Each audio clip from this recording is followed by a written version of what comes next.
Whelan Presley Funeral Home and Crematory, a proud supporter of WQPT, has been serving Quad City families since 1889. Now providing live stream capabilities for viewing your loved one's funeral or memorial service at their chapel in Rock Island. November is the month for veterans, and we talk with the commanding general of the First Army about the military of yesterday, today, and tomorrow, plus planning a Christmas gathering without the crowds on the cities.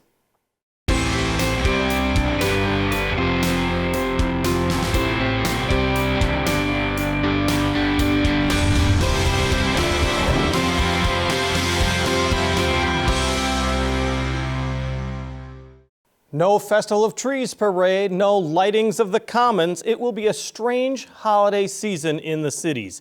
What one downtown plans to make sure that you enjoy the holiday anyhow, that's still ahead. But first, military preparedness.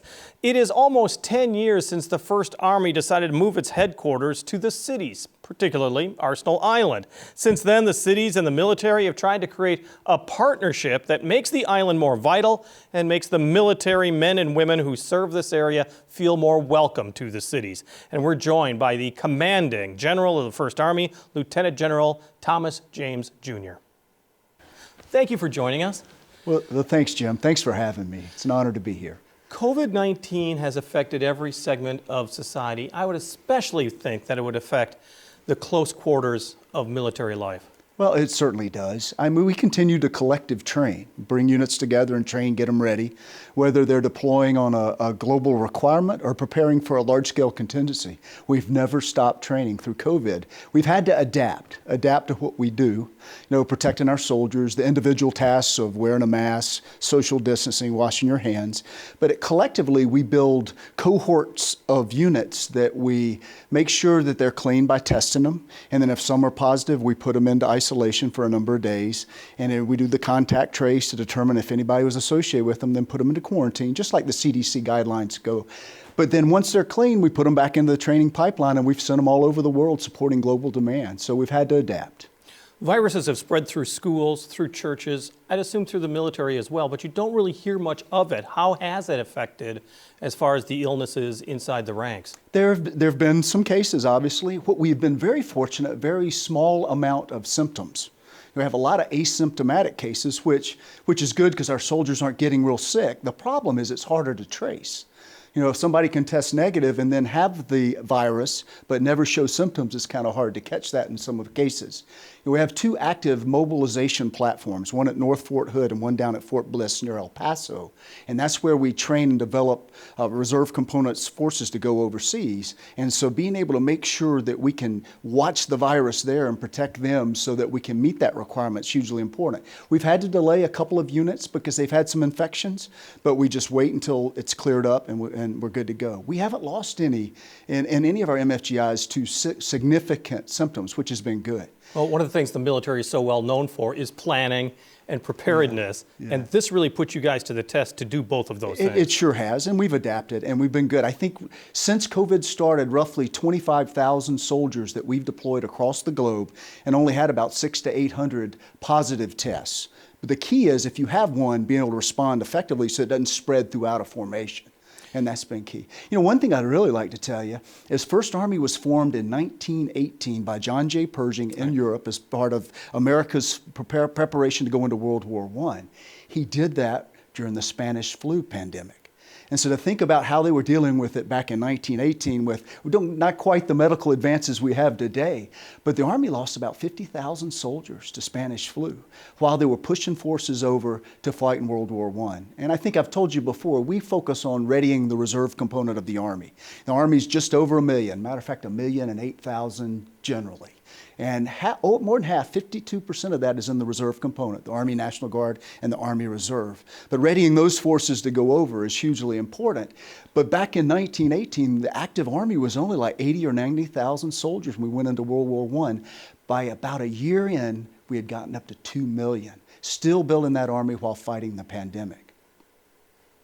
When you talk about the fact that the First Army and the worldwide reach there is, you also know that there is a little trepidation with foreign countries about the spread of COVID in America. Have the soldiers really felt some animosity or some anger in foreign countries? I mean, are you worried about that? Is that people think of us now as the big spreaders? The super spreaders are Americans now. Well, obviously, we're one of those countries that has a lot of COVID, so we've got to deal with that. But what we have done is taken the measures before our soldiers deploy to make sure that they're clean. And for the most part, that's been the case. We've had a few that we've tested and sent on air, and they've been negative, put them on airplanes, and they've gone to, for example, Southwest Asia. When tested on the other end, they've been positive. And what we do is we put them into isolation there just like we would. So we have tests before they deploy and tests when they are received in theater to make sure that those foreign countries know that we're doing everything we can not to bring the virus into their country. On the other side, though, when we have soldiers redeploy from Iraq or Afghanistan or wherever it may be, we're also doing the quarantine and testing too to make sure we don't bring a foreign infection into our country. So it's working both ways right now. This may sound like a strange question, but I've been thinking about this quite a bit, is that you're seeing what this pandemic has done to American society. And it made me think of bioweaponry. And it made me think of the things that Americans basically thought, yeah, that would never happen. This really does put in the forefront how biology could be weaponized and how it can impact a society. Oh, absolutely. And as a military, we've always trained for nuclear, biological, and chemical warfare. And the biological aspects of it, especially with COVID, you're absolutely right. We are really looking at that very strong to make sure that we can protect our force. And, it's interesting that for biological weapon systems, it's really, you got to clean your hands, you got to wear masks, you got to distance, but you also got to be able to detect those kinds of things that you can respond accordingly.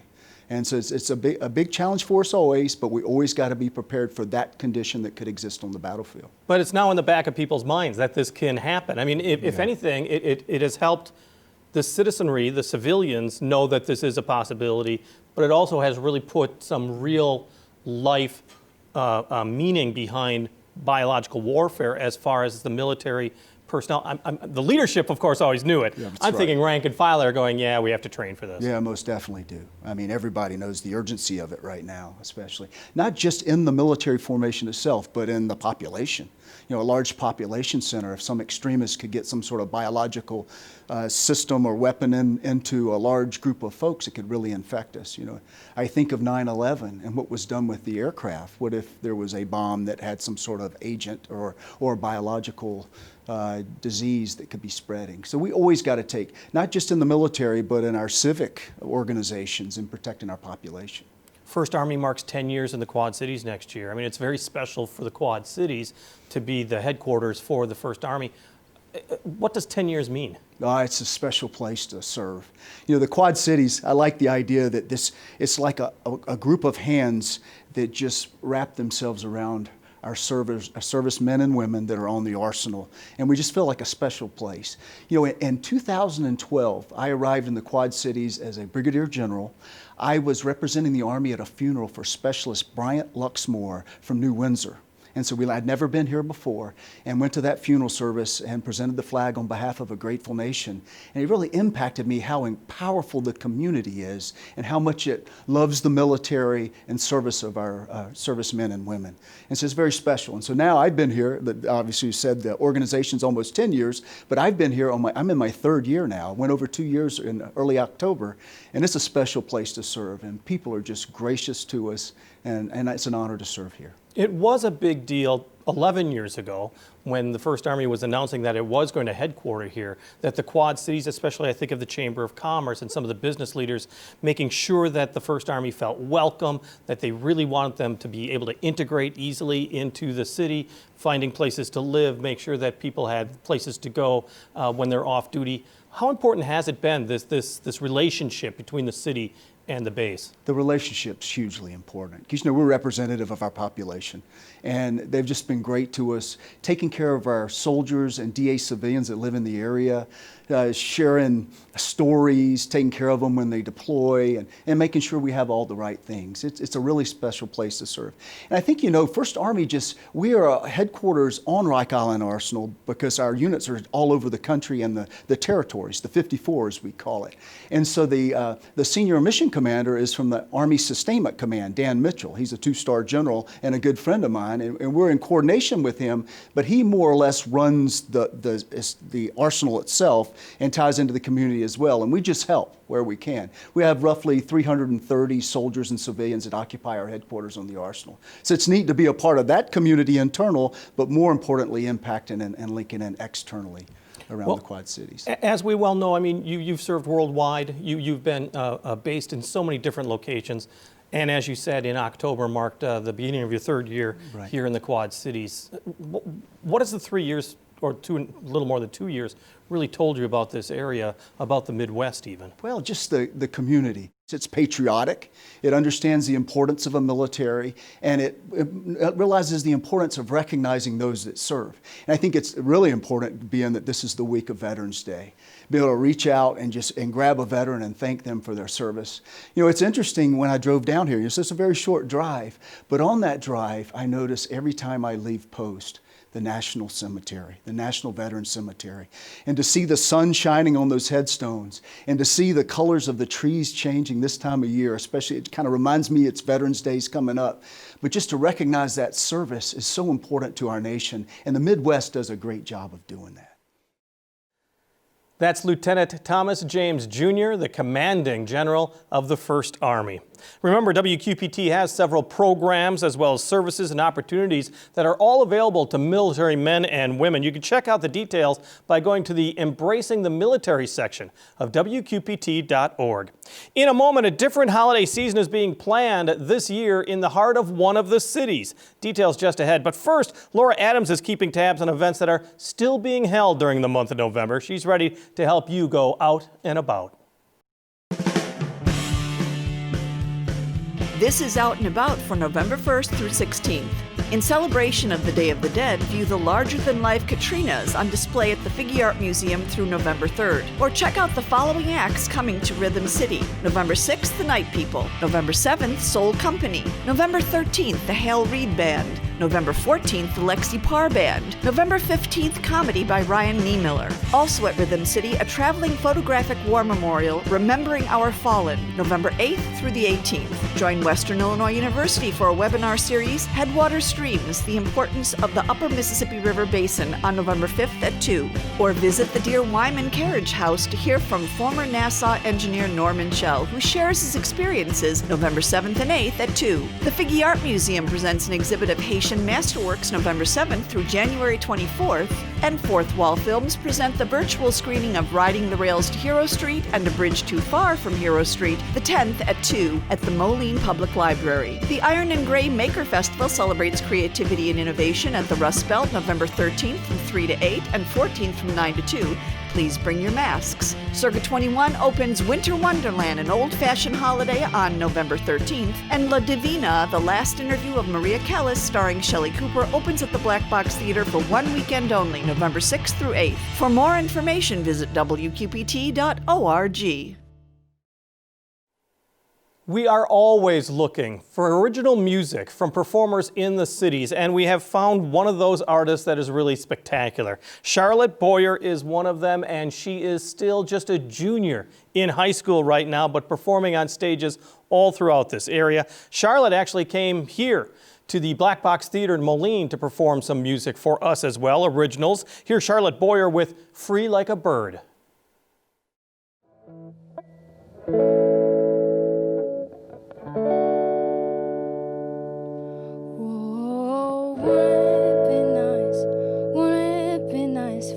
Fly, because I'd be the bravest bird in the sky. Whoa, I'd be free from all of my pain. Whoa, I'd be free to fly away. Yes, I see the little children playing in the street. They all look so young, wild and free. That was exactly what I wanted to be. live all my days young, wild and free. And now that I am free, I can spread my wings. No, there is no worrying for me. I feel like I'm a little kid again. Don't worry, my friend, I'll see you again. But just promise me you'll always give and love. Now you should follow this promise, it isn't tough. And I'll tell you this, you got to learn to love. See, you got to learn to give to those who got it rough. Now I'm sorry, friend, this is my time to go. Yeah, I've already told you all you need to know. Whoa, wouldn't it be nice if I could fly? Because I'd be the bravest bird in the sky. Whoa, I'd be free from all of my pain. Whoa, I'd be free to fly away.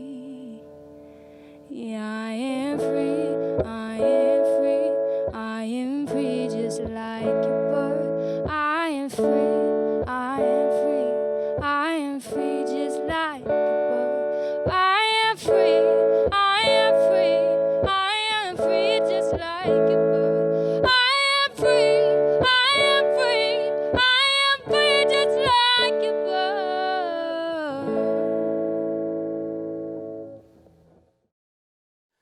That's Charlotte Boyer with Free Like a Bird. Once again, she's a junior still in high school. Amazing what she's been able to do. And it's amazing the school year that she's having with so many other students that are facing this COVID-19 right now. And we're all about to really experience a very strange COVID-19 period of the holidays. So many cancellations that we've seen, but several businesses are making plans to at least try to make some normalcy of the holiday season. So businesses are coming together in communities large and small, including downtown Moline. Jeff Manis from the Moline Center's Main Street program joins us with some holiday ideas that they've got that they hope you take part in. Still in the age of COVID, a lot of people thought it would have been done by now, especially downtown businesses. How rough has this been? It's as complicated and as dire as it has been even when it first started way back in March. Yeah, but now the city is actually trying to help, City of Moline is trying to help businesses that adhere to the restrictions. Yes, Jim, we most definitely are. Recently, and we still have to send it through City Council on Tuesday for consideration, but recently the City of Moline has done some creative playmaking, let's call it, with some Cures Act funding to the tune of $300,000. This $300,000 is going to be specifically for the City of Moline bars and restaurants. What we're essentially going to do is divvy up that $300,000 into $5,000 transactions. That's what we're calling them, transactions, for all of the City of Moline's again, bars and restaurants, hard work and diligence towards making their establishment a safe, healthy, and clean environment for the citizens and the community members of the City of Moline and throughout the Quad Cities. Well, and let's be honest, the holiday season is so critically important for merchants as well as the service industry. Yeah, all of this is coming, right at the holiday season. We've made it through Halloween now, on to Thanksgiving, and that's when the retail and the family gatherings, the family reunions all really start happening, not only in downtown Moline, but throughout all of the business districts of the Quad Cities. So we're gonna feel a major pinch on that. So this Cures Act funding is a way to help ease that situation, because we're now into what is known as Tier 1 mitigation, which is going to be tough. Yeah. The second round of it is going to be as challenging as it has almost ever been for any main street throughout the entire world. COVID-19, though, has really made people rethink the holidays and so many traditions that are kind of going on the wayside, but you don't want to get rid of them completely. Lighting of the Commons has been a major event in downtown Moline for as you were saying, 20 plus years. You've got the Holiday Hop, which is a relatively new program that was in downtown Moline, basically getting businesses to come together and for people to say, hey, this exists, let's do this. How are you trying to deal with that now? That's a great question, Jim, and I'm glad you asked it. I'm glad we transitioned into the holidays. And since we're transitioning into a conversation about the holidays, I figured I would just go ahead and just transition completely into the holidays.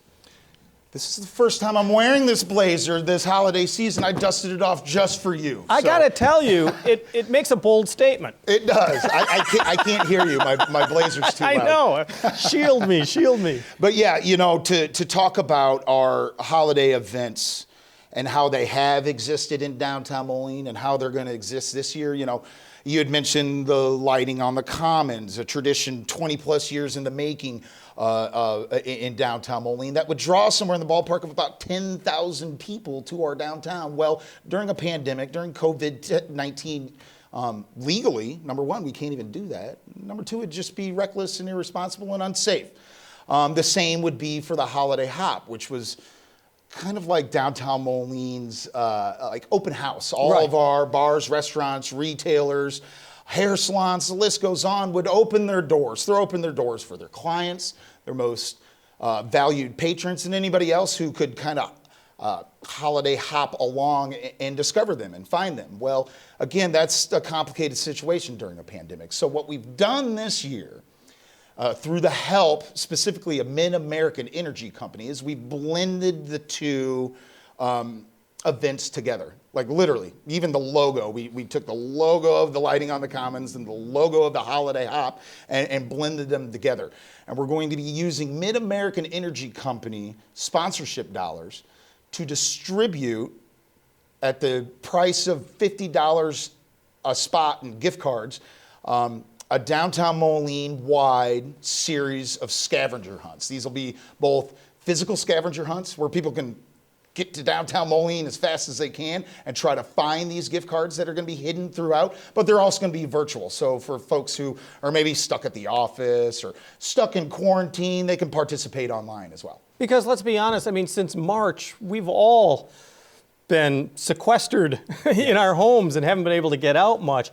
You're trying to find a way to get people to go out and still do it safely. Yeah, through a series of scavenger hunts. To me, the nature, the physical makeup of a scavenger hunt is socially distant.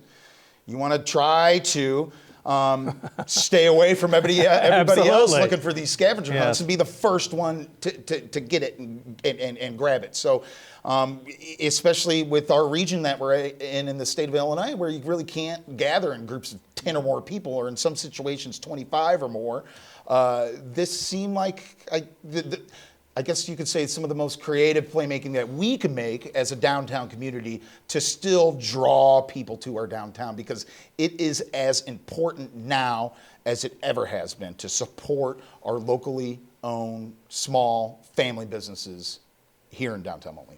Every time we've talked in the past, we've talked about the renovation of the downtown area, the rejuvenation of it, the existence of this I-74 bridge, how it's going to change the downtown area. And then you look at COVID-19 and everything seemingly for the business side is coming to a screeching halt or definitely a slowdown. Does it make you think somehow that if we can get through this, if we can get into next summer, oh my gosh, it's going to accelerate so much more because the bridge will be opening soon, because the COVID-19 will be gone, that we just got to get through this period of time?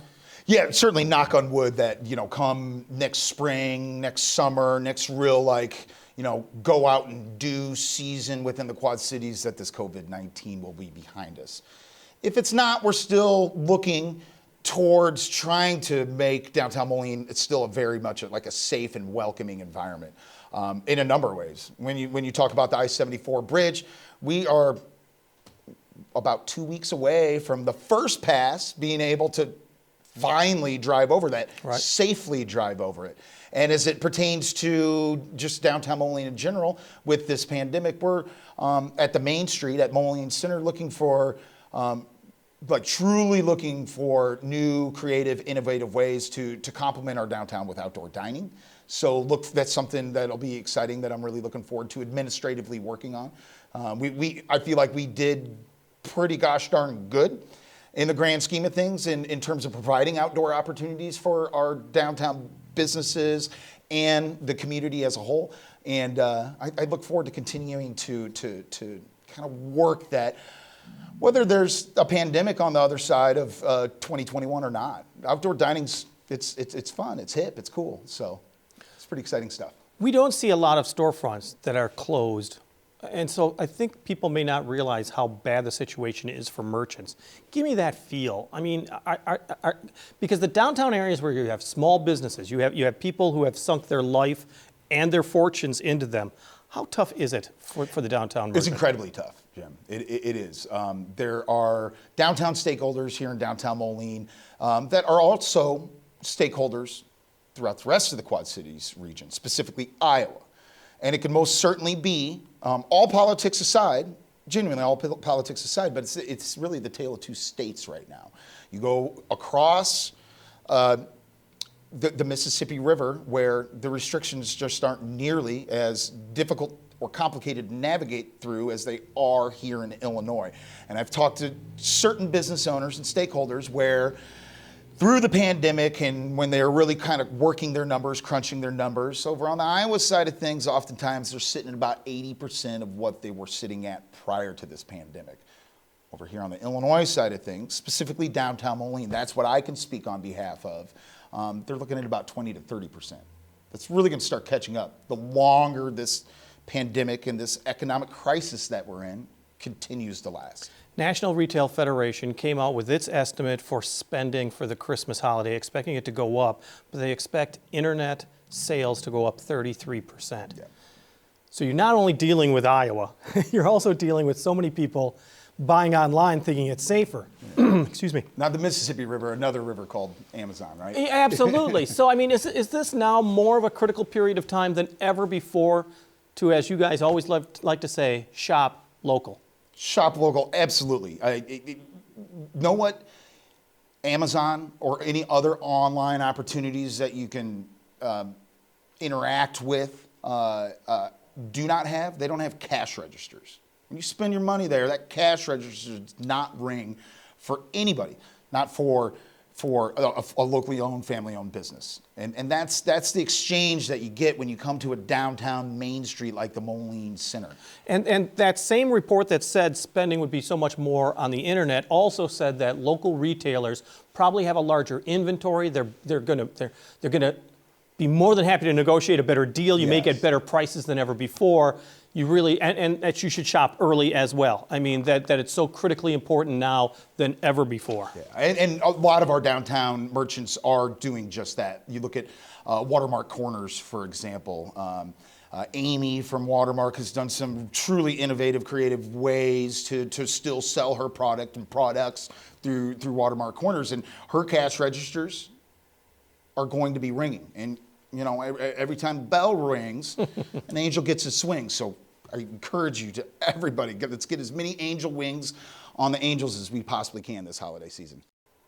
Jeff Manis from the Moline Center Main Street program joining us on the air, on the radio, on the web, on your mobile device, and now streaming on your computer. Thanks for taking some time to join us as we talk about the issues on the cities.